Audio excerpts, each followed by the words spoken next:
بسم اللہ الرحمن الرحیم۔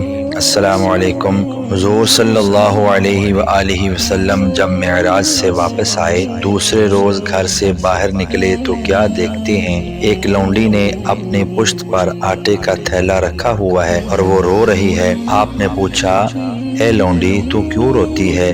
عرض کیا، میں فلاں عیسائی کی لونڈی ہوں، صبح اس نے مجھے چکی پر آٹا پیسنے کے لیے بھیجا تھا، حالانکہ میں بیمار ہوں، مجھے دیر ہو گئی ہے، میں ڈرتی ہوں کہ وہ مجھے مارے گا۔ رحمت للعالمین نے فرمایا، میں تمہارے ساتھ چلتا ہوں، میں تمہاری سفارش کروں گا، یہ آٹے کا تھیلا مجھے دو، میں اسے سر پر اٹھا لوں۔ حضور صلی اللہ علیہ وآلہ وسلم نے وہ تھیلا اپنے پشت مبارک پر رکھ لیا اور تیز تیز چل دیے۔ لونڈی نے کہا، آپ تیز چل رہے ہیں، میں آپ کے ساتھ نہیں دے سکتی، نہ ہی مجھ میں تیز چلنے کی طاقت ہے۔ آپ نے فرمایا، میری چادر کا دامن پکڑ لے تو بھی تیز ہو جائے گی۔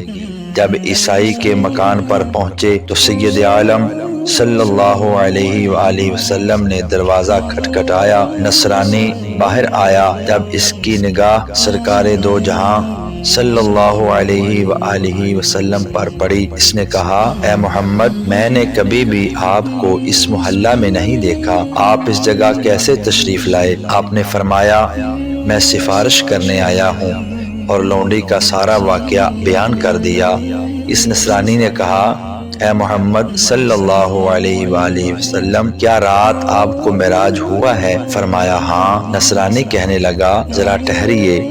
اس نے اپنی قوم اور قبیلے کو جمع کیا اور تورات لے آیا، اسے کھولا اور کہا کہ یہ دیکھیے، تورات میں موجود ہے کہ آخری نبی کی نشانی یہ ہے کہ اسے رات کو معراج ہوگا اور صبح کو لونڈی کا بوجھ اٹھائے گا۔ اور اپنی قوم کو کہنے لگا کہ اگر تم نجات چاہتے ہو تو اس نبی کا کلمہ پڑھ لو۔ چنانچہ وہ خود اور اس کی ساری قوم اسی وقت حضور صلی اللہ علیہ وآلہ وسلم کا کلمہ پڑھ کر سب کے سب مسلمان ہو گئے۔ ویڈیو اچھی لگی ہو تو چینل کو سبسکرائب ضرور کیجیے گا۔ اللہ حافظ۔